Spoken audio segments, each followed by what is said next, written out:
Control, NAFDAC, under the current Director General, Professor Adeyeye, disrupting the businesses of our members in the wines and spirits sector. This action is not only inimical to the profitable operation of the companies affected, which would in turn boost the country's GDP, it also mirrors the agency and governments generally in negative lights.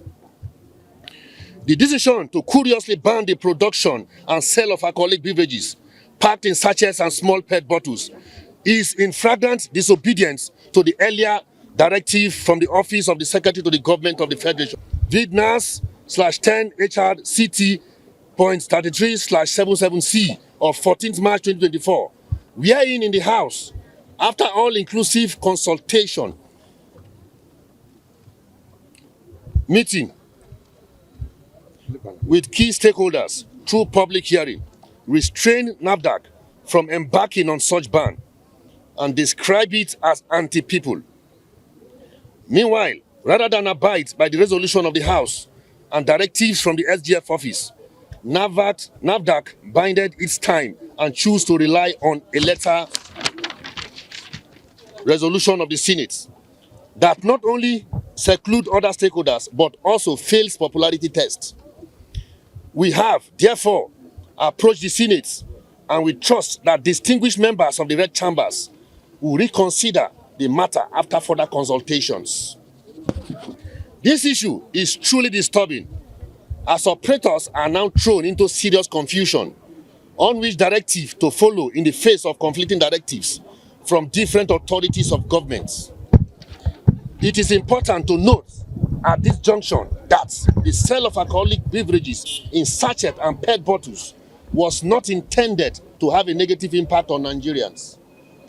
Rather, it was an innovation to serve the segment of the adult population with low budgets, who also desire the product and should be allowed the rights of choice.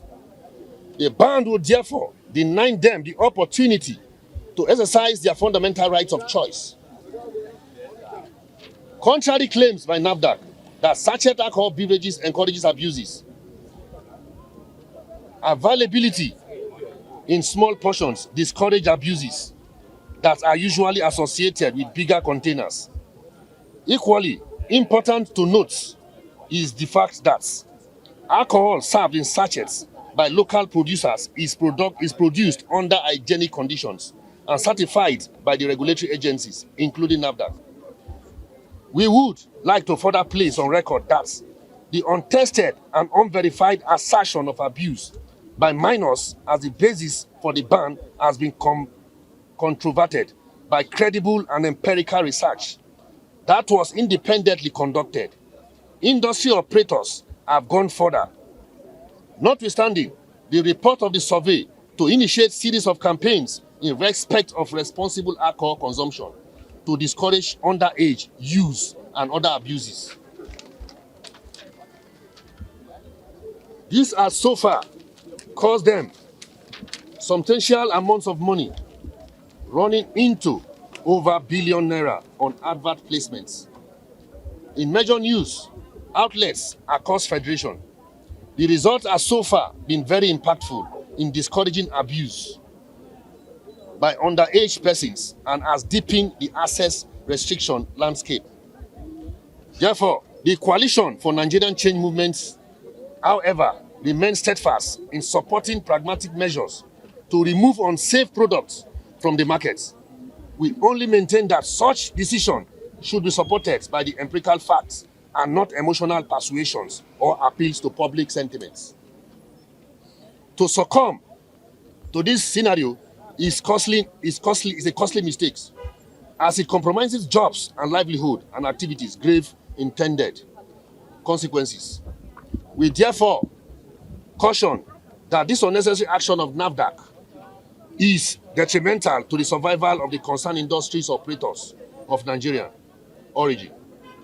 More so, that it comes at the expense of the job and livelihood of workers and all those involved in the value chain. This decision is counterproductive because it will open up the market for illicit, substandard, and unregulated products. It will further lead to an influx of imported alternatives, mostly smuggled, thereby denying governments of substantial revenue collectible from the companies and also deny low-income consumers access to the products. Finally, we hereby appeal to the federal government to prevail on NAFDAC to cease forthwith the unwarranted disrupt of legitimate activities leading to closure of factories and abide by the directive to suspend the illegal enforcement. I remember my humble self, Ambassador Kelvin Akerele, convener the Coalition of Nigerian Change Movements.